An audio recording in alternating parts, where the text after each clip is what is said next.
Now, a report by the Independent Medical Legal Unit, or IMLU, on casualties of confrontations between the police and the public during the 2017 elections says that at least 36 people have been killed with fingers pointing at the police. These findings, according to the reports, emanate from 19 counties that were under observation by the organization. Let's take a look at the figures released by the unit.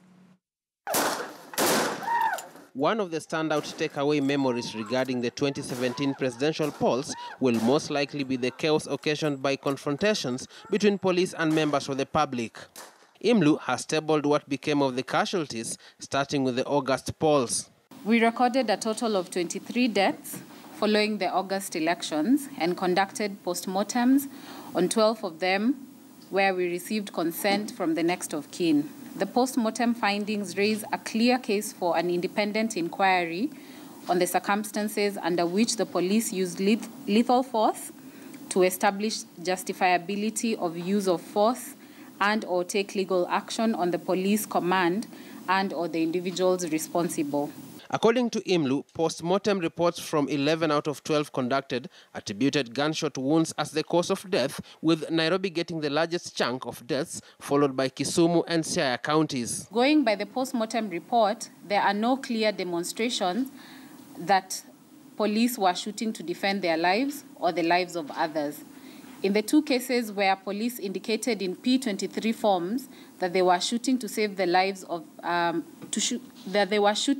their lives from attackers, the supposed attackers were both shot from the back, indicating little chances of them being killed while confronting the police with machetes. The October 26th repeat presidential poll also spelled doom for another 13 people, again spread out in Nairobi, Kisumu, Homa Bay, and Migori counties.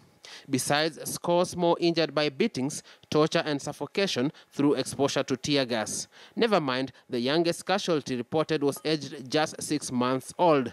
Out of 34 who were shot, 13 succumbed to injuries, that is 13 died, between 25th and 28th of October 2017.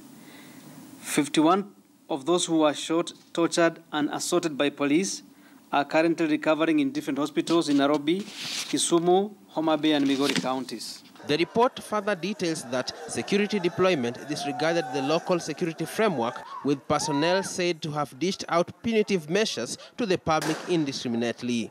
The police responses treated everyone as suspect, destroying and legitimizing existing partnerships in policing.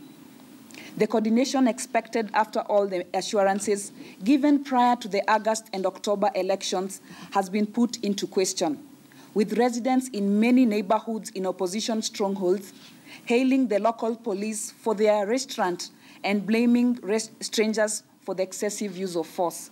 So if an institution begins behaving illegitimately or illegally or outside the law, that institution begins to suffer a legitimacy deficit. And that's what we fear about the National Police Service. The findings were sourced from 19 counties, Nairobi, Kisumu and Siaya featuring prominently. Recent interactions between members of the public and the police have raised questions whether reforms in the service have been a matter of moving ahead or a case of 1 step forward and 2 steps back. Mark Namaswa, KTN News.